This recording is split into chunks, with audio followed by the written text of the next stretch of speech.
as to what follows. The truest speech is the speech of Allah. The best guidance is the guidance of the Prophet Muhammad sallallahu alaihi wasallam, the best of creation. Every single act that you do has a weight. And the worst act that you can commit is to play with the religion of Allah subhanahu wa ta'ala. Put something in it that does not belong there. Something that was not legislated by Allah nor His Messenger alayhi salatu wasalam. And every one of those things that you put in there is a deviation. And every deviation is a misguidance. And every misguidance finds itself in the fires of hell. My brothers and sisters, lately, I've been telling you that the Islamophobia has reared its head once again, right? And somehow, the epicenter became Plano, Texas. Somehow the epicenter became Plano, Texas. Brothers, please come forward. We have brothers waiting to come. I'm just squeeze up. You'll find room when the time comes to pray, inshallah. Don't worry. The brother behind you is not going to hurt you if your knee barely scrapes his butt.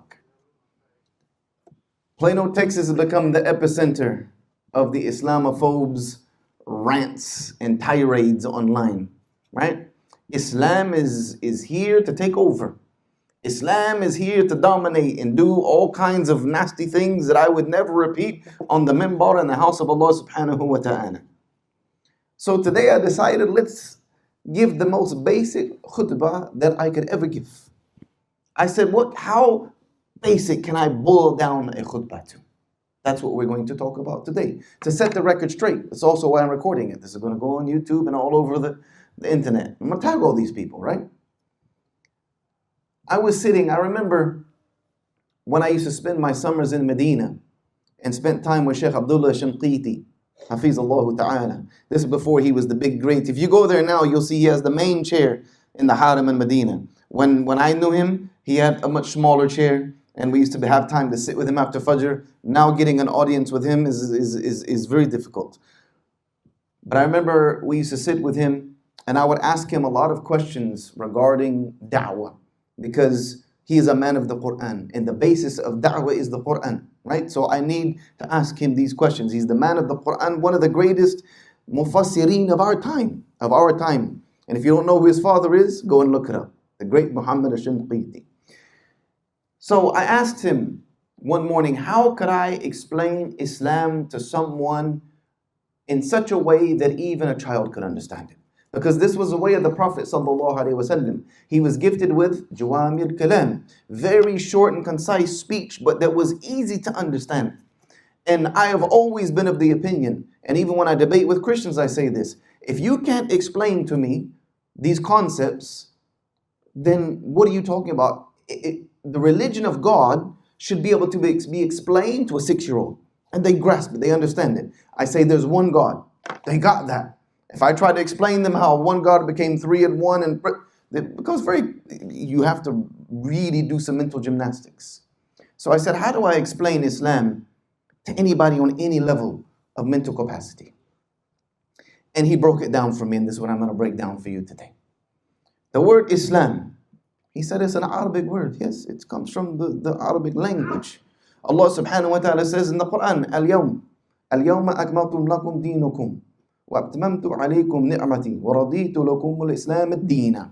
This day I have perfected your religion for you, your deen. I have completed and fulfilled my honor and favor to you. And I have chosen for you Islam as your way of life. So Allah named the Islam is your way of life. So he said, what does it mean? So it comes from the very root word of salam. Sin, lam, mim, salama. Salama can mean peace. But when people say Islam is peace, I find that to be problematic. Because peace is the end result of something else. Peace doesn't just happen, right? I can't be like, I want world peace, and it just happens like that, right? Things have to happen in order for peace to be obtained. So to say Islam is peace, you are missing so many things in the middle to get to that point. So he said, yes, peace is a meaning. Submission is also a meaning. Surrendering is also a meaning. Sincerity is also a meaning of this root word. So he said Islam basically is me as a human being surrendering, submitting myself sincerely to my Creator, so that the end result can be peace in this life and then peace in the next life. This is why one of the names of Jannah is Darus Salam, the home of peace. And when we enter into Jannah, he said, what is the first thing when Allah has a conversation with us? He says to us, Assalamu alaikum. The very first word that Allah will speak to the inhabitants of Jannah is Assalam.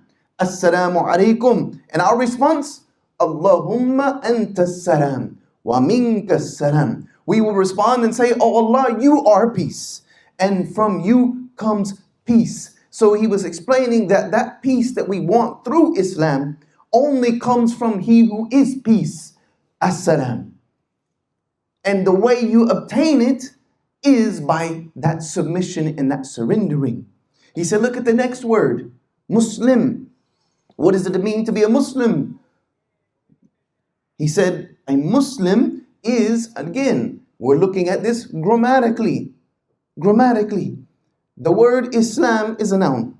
It's a noun. But if you want to take any noun in Arabic language and make it a verb, you want to make it a possessive verb, meaning that you are the one doing that action. I've described this in some of my classes, but it's khutbah time now. If the young brother who was up here, he was doing what? He was calling the adhan. The adhan means the call to prayer. The call to prayer. But when he was doing it, he became the mu'adhin. So if you add a meme in this, there are some smaller rules where this doesn't apply, but the majority of times, if you add meme to the beginning of it, it becomes the person who is doing the action. So he became the mu'adhin. The mu'adhin, the one who's calling the adhan. When I want to travel, I do it too often. Travel is known as safar in Arabic. Safar. But if I'm the one, I want to say I'm the one doing the traveling, I become the musafir, the one who is traveling. So if I wanted to say that I am someone who is submitting themselves to their Creator every single day in order to have peace in this life and peace in the next, if I wanted to say I'm doing Islam, it would become Islam, Muslim. Muslim simply means, in the most broken down fashion, a person who does Islam. That's it. Brothers, please keep squeezing as much as you can. We got brothers in the hallway. Squeeze, squeeze, squeeze, squeeze. It basically means someone who does Islam, right? So therefore, anything that can be attributed to a Muslim has to fit in with the boundaries of Islam. If not, they are the actions of a person. They are the actions of a human being. Just like the Prophet ﷺ said that a person who kills, a Muslim who kills another Muslim or anyone else, commits a violent act of murder, he is not a Muslim while he's committing that act. He's not a Muslim while he is in the process of committing that act, because he has now broken the thread between himself and Islam. He can no longer say, I am a person doing Islam. He is a human being committing an act of aggression.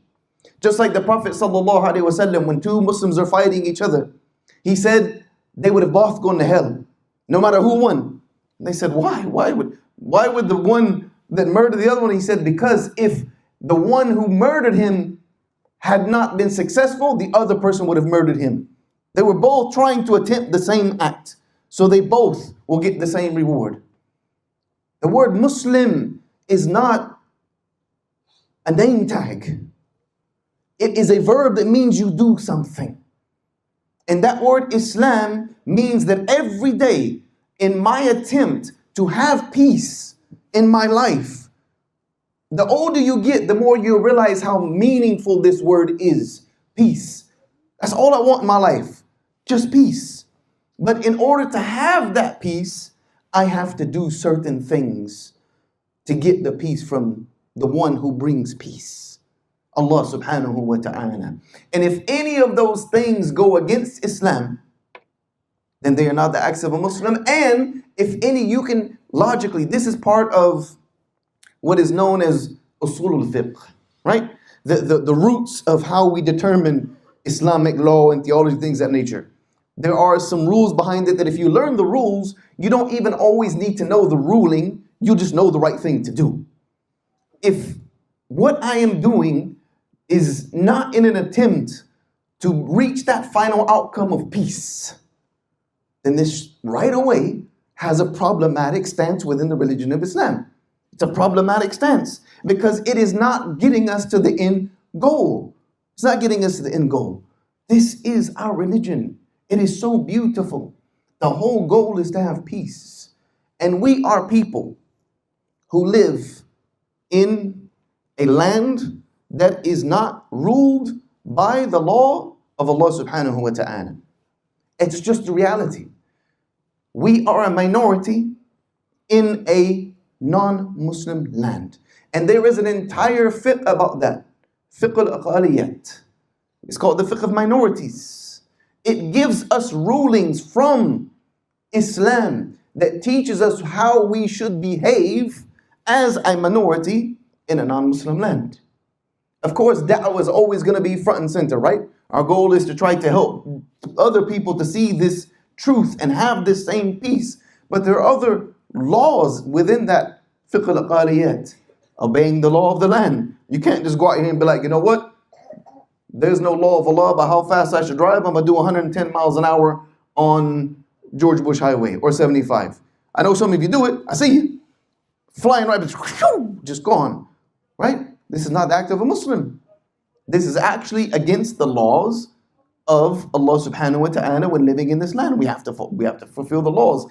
The only time we are allowed to be conscientious objectors, and that is something I'm going to talk about in just a moment. The only time we're allowed to be conscientious objectors is when that law goes against the law of Allah subhanahu wa ta'ala and the core rules of this religion. And it turns into tantamount shirk, kufr, or major sin. Then we are allowed to abstain. But guess what? We live in America. And the laws, the foundation of what this country was laid on, right? You can say what you want about we're not going deep into this whole politics, and we're just talking about the framework that exists right now, right? Not the way it is applied now, because they're using so many loopholes to try to round in these laws. But we live in a country that was established upon a few principles: the Constitution and the Bill of Rights. And every single Muslim should know those. You should know the amendments of the Constitution. They're not that hard to memorize, to be honest with you. You should know your Bill of Rights, that you have the right to say what you want to say. Freedom of speech was the very first law that was enacted in the Constitution. Why? Because they came from a country that forbade it. To speak whatever you wanted to speak would mean you lose your head in most cases. The right to freedom of assembly, that we're allowed to assemble like this and come together for a common purpose. That is a right that is under the Constitution. Second Amendment, we're in Texas. You know what that means. Yeah. Muslims, yeah, come on.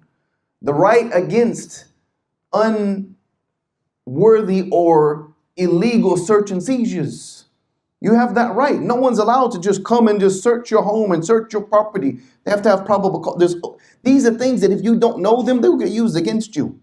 And the fact that the majority of the people in America don't know these things is why they are being downtrodden so badly, and why these laws are being erased little by little without us even seeing them happen. The right to a fair trial if you're accused of something, with a jury of your peers, etc. You need to know these laws. Because if we work within the framework of these laws, Islam can flourish. Islam will flourish. Because by its very nature, it flourishes wherever it is established properly. It's always happened. There's never been a place that Muslims have gone and done what they needed to do that Islam did not flourish in that place. And the few places where it did flourish and fell away, like Spain, etc., you can see what happened. The Muslims became lazy, decadent.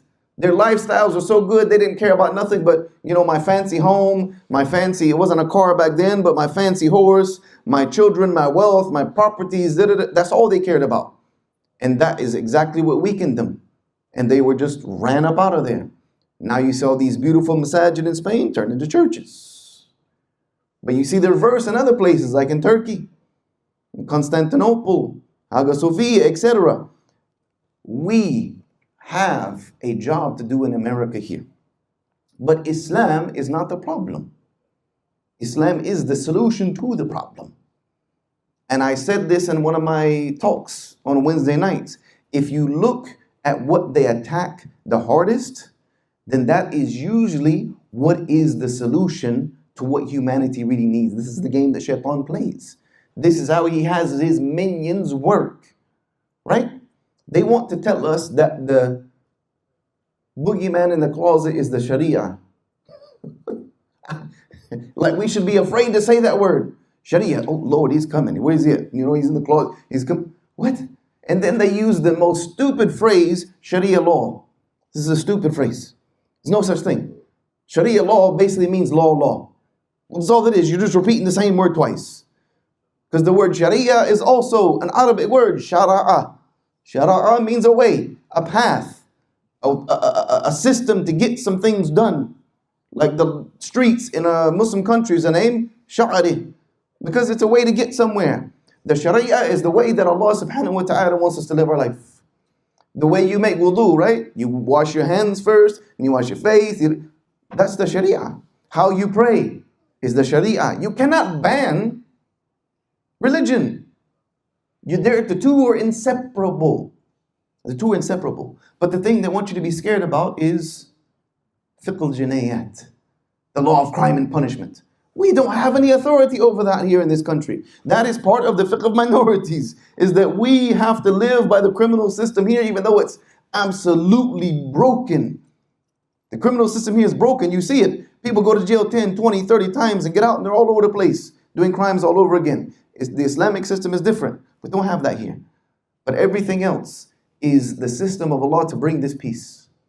The Sharia is the system of Allah to bring this peace into my life, to bring this peace into your life, to bring this peace into society, for this world and in the next world. You cannot separate them. They are inseparable, but they are not anything to be afraid of. Trust me, coming from a white boy from South Carolina, as redneck area as you can find, actually the most racist town in the United States of America is in South Carolina. It's actually been statistically reported it's the most racist town. It's in South Carolina. If there was anything to be afraid of, I'd have been gone. But I'm still here, 28, going on 29 years. 28 years next month, and alhamdulillah, we need to wake up. This is an opportunity, right? With Islamophobia being centered right here in Plano, Texas. They're watching, they're listening. Good. That is a good thing, because that means we get a chance to show the world and show this country what Islam is really about. But that means we need to do our part. We need to be involved. We need to be actively involved in our society, trying to make it a better place, trying to be a productive member, showing our Islam through our life. Our life should be a product of Islam. Our life should be a product of Islam. It should reflect within us in the things that we do, the way that we behave, the way that we conduct business, etc., so on and so forth. We're not weaklings, of course. There is limits to that. Malcolm X was very clear about that. Malcolm X famously said, be respectful, be polite, obey the law. But if you put your hands on me, you know how that finishes. If you put your hands on me, that's a different story. But other than that, I want nothing but good for you. Nothing but good for society. And every Muslim thinks this way. And the world is waking up to it. And the stronger they are against it, the more it's becoming prominent. So let us continue, insha'Allah ta'ala. And may Allah subhanahu wa ta'ala allow the people of America to see the beauty and the peace that Islam brings.